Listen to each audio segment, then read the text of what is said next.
计划提出了15年，然后经历2次上马的猎豹专案，这款台湾最需要的轮式坦克突击车，在经历这么多波折之后，为什么还是量产困难？在现役坦克服役已久的情况下，陆军还是拒绝列装这款突击车。今天火力军就来聊一聊台湾命途多舛的猎豹专案。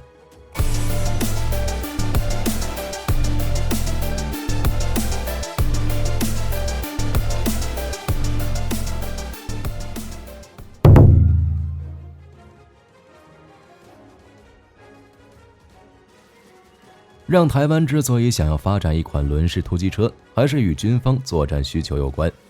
由于台湾地形复杂多山，现役坦克已经无法满足军方需要，传统坦克在台湾地形下难以施展。海军陆战队就曾考虑采购2个营的轮式坦克来取代现役坦克。于是，在云豹装甲车问世之后，台湾计划在云豹基础上研制一款轮式坦克突击车，便在15年前启动了黑熊计划。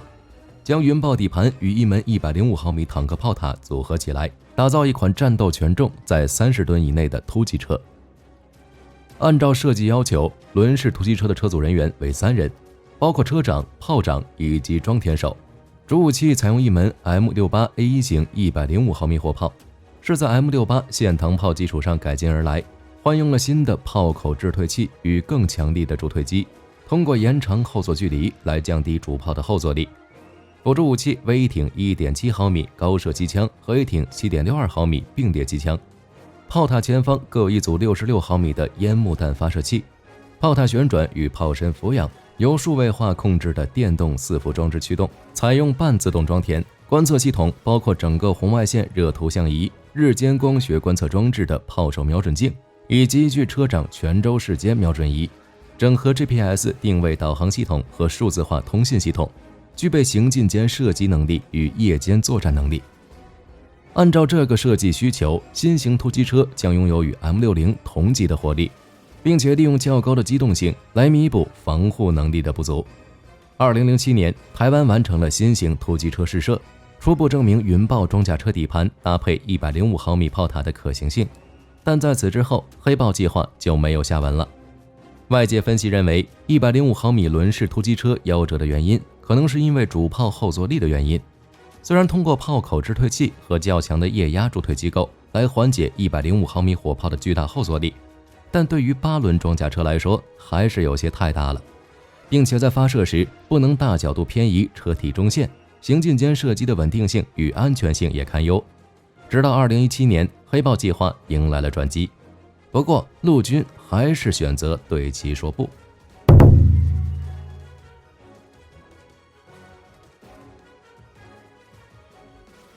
近年来，台湾为了有效反制水陆两栖车与装甲突击车登陆作战，再度上马了轮式坦克突击车项目。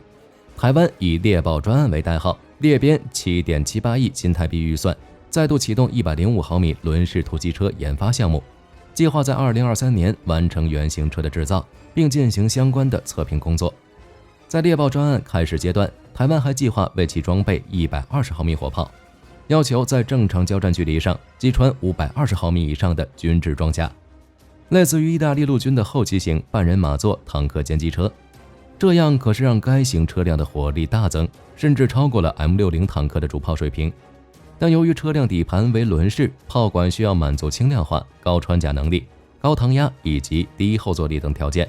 无奈之下只能继续选择105毫米火炮。在火炮的选择上，台湾想向美国沃特弗利特兵工厂采购2门全新的 M68A2 105毫米低后座坦克炮，用于猎豹突击车的原型车。这款火炮目前装备在美军 M1128 轮式突击炮上，再搭配 M426 翼稳脱壳穿甲弹时，可在2000米外贯穿500毫米军制装甲，后坐力也比现役 M68A1 火炮低 70%。但由于台湾只想采购2套火炮，并表示要对其进行仿制，这一举动遭到美国厂商的拒绝，并导致延迟交付 M68A2 105毫米坦克炮。台湾只能另寻他法，选择202厂研发代号 XT112 的新型105毫米火炮。这款火炮经过改进，大幅降低了后坐力。202厂还为其研发了无芯穿甲弹，穿甲深度可达到500毫米，炮塔重达 9.4 吨，采用了中科院设计的新型自动装弹机，备弹置于炮塔尾舱。炮长还采用了中科院研制的火控系统，这是为云豹开发的炮塔观测系统的发展型。此外，车长还具有独立的遥控武器站，放置在炮塔左侧，预计搭载 12.7 毫米重机枪。猎豹突击车底盘采用了 M2 车体，这是云豹装甲车的延伸型。台湾在推出一代云豹之后，第202、209及401厂与工研院合作，研制第二代云豹甲车，并在2017年展出编号为 M1 的新车。车体两侧的垂直装甲更换为抗破片榴弹能力更高的空心楔形装甲，并对装甲车各类配件进行了整合。然而 M1 样车仍有许多不成熟的设计，于是台湾便以 M1 样车上验证的各种技术，重新开发出编号为 M2 的样车。与 M1 样车相比， M2 车体的主要变化在于外形，采用了车壳与底盘分离的设计，大幅简化生产及维修的流程，转向系统与承载系统的性能也得到了提升，并且还增加了全车环向视频监视系统，同时升级了新的600马力动力包组件，取代了云豹的450马力卡特彼勒 C9 柴油机动力包。首辆代号为第一的猎豹原型车在2022年6月30日完成了研发测试评估，代号为第二的2号原型车则于同年9月30日完成测试。两车随后于2023年1月18日完成了42项研发测试，其中37项合格，5项需要改进。但在要求军方进行量产计划的时候，遭到了军方的拒绝，原因是目前生产的2辆原型车都无法满足陆军要求。第一原型车战斗权重为 30.8 吨，超过了整体规划书要求的30吨。另外，全车高度过高，整车高度都超过了4米，这个高度甚至超过一些桥梁线高。一方面造成突击车的隐蔽性不足，另一方面也会因为体型的原因成为被打击的重点目标。按照军方的意思，想要量产先减重减高，于是研发单位在不改动炮塔的前提下，将第二原型车战斗权重降到了 29.9 吨，高度也降到了 3.8 米。在接下来生产的第三原型车上，还将测试重新设计的炮塔，希望能将重量减至 28.99 吨，高度将为 3.6 米。按照猎豹专案的要求，台湾将在2024年到2036年采购282辆猎豹突击车，其中陆军采购222辆，海军陆战队采购60辆，用来取代老式的 M41等坦克。猎豹突击车优先配备给已经装备云豹步兵战车的单位，在伴随云豹机动作战时提供火力支援，同时也可以为各地区指挥所的独立打击火力支援机动步兵单位。而台湾装甲部队也将配备猎豹，用来执行侦察、搜索以及掩护等任务。对于台湾来说，轮式装甲车更适合台湾地形。在50年代末期，台湾就开始了机械化建设，从美国引进了 M41 轻型坦克，随后又引进了当时先进的 M113A1 装甲运兵车。在引进 M113A1 之后，台湾就将这款当时最先进的装甲运兵车配属给重装师的装甲步兵营，搭配步兵进行步坦协同作战。但由于 M113 的价格太贵了，于是台湾又引进了 V150 突击者轮式装甲车，装备机械化师的装甲步兵营，在陆军中的定位为侦搜及作战支援装备，而非主战装备。随着台湾的公路建设逐渐完善，轮式装甲车辆的优势逐渐显现，可在道路快速行驶且维修成本较低，于是台湾开始自研轮式装甲车的计划。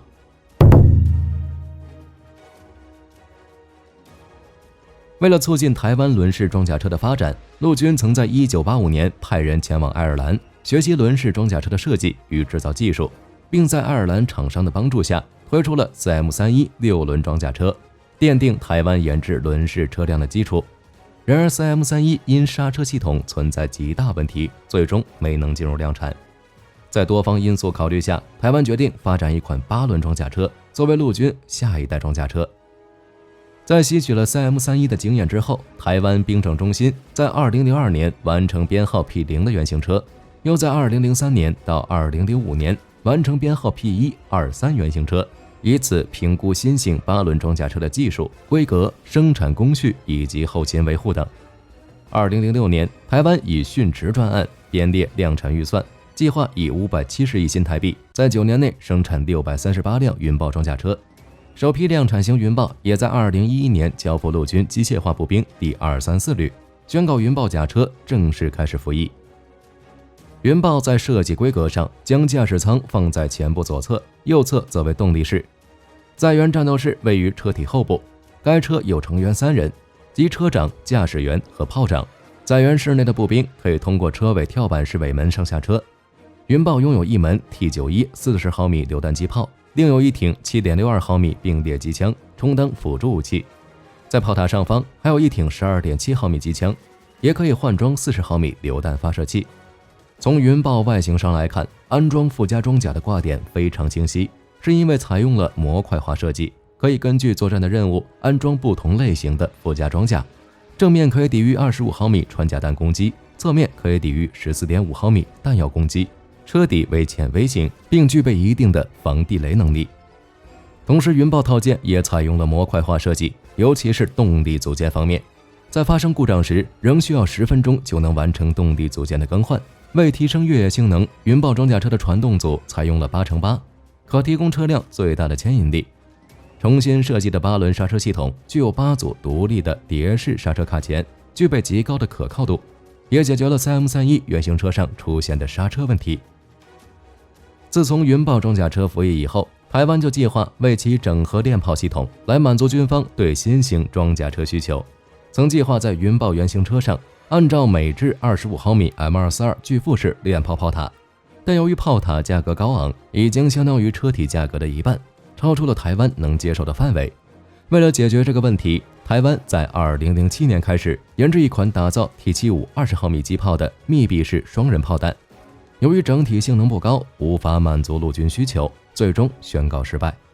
最终，云豹装备否认新型链炮系统，采取链炮外购、中科院整合炮塔的模式执行。搭载新型30毫米机炮的原型车在2015年完成组装，并经过1年测试后对外公开。然而，量产计划由于底盘承包商受裁罚而被冻结。在经过重新招标后，台湾决定先生产4辆量产车。在经过测试之后，陆军认为此构型已符合作战需求，决定于2019年开始全速生产，并在2023年前完成量产计划。为了取代台湾现役的 M106 107毫米排炮车、CM22 120毫米排炮车以及 CM23 81毫米排炮车，以及台湾还曾执行81毫米高爆榴弹研制专案，以及81毫米车载排炮武器系统研制专案。在2015年，81毫米轮式排炮车首次公开。台湾在云豹装甲车上安装了一套半自动81毫米迫击炮及数字化射击指挥系统。新型车装迫击炮的置退副进机，可将后坐力减少70%以上，使迫击炮的精准度更高，底盘的负担也能降低。而数字化射击指挥系统整合了火炮控制4伏马达与射控计算机，使得云豹排炮车射击前的准备工作从6分钟缩短到30秒，最大射速达每分钟30发。为了提高云豹排炮车的作战效能，台湾还开发了 XTC 103 81毫米增程弹，射程由 4.8 公里延长至6公里。最新研制的无人机火炮前观系统还可以自行计算目标角度、方向以及坐标，并将信息传回射控系统，自动调整火炮方位和俯仰角，大幅减少观测手与射手的工作量。不过，台湾并没有满足于此，在第一代云豹排炮车基础上，台湾又推出了更为先进的第二代排炮车。相较于前型，第二代排炮车采用了车内空间更宽阔的第二代云豹车体，车内可以放置炮手休息座椅和备弹储放区。相较于2015年公开的构型，为了减轻后坐力对车体的影响，迫击炮炮座更加贴合车体，顶舱盖也由上翻开启改为两侧滑开的设计，不仅可以减少液压装置占用的空间，迫击炮的射角也较不会受到盖舱的阻挡。2019年12月，新型排炮车完成了128项战术测评项目，原计划在2021年开始量产250辆，但遭到了陆军拒绝，原因是新型排炮车不具备炮塔式120毫米迫击炮。于是陆军便提出新式120毫米排炮车的需求，要求202厂开发后膛装填式120毫米排炮炮塔，射速超过每分钟6发。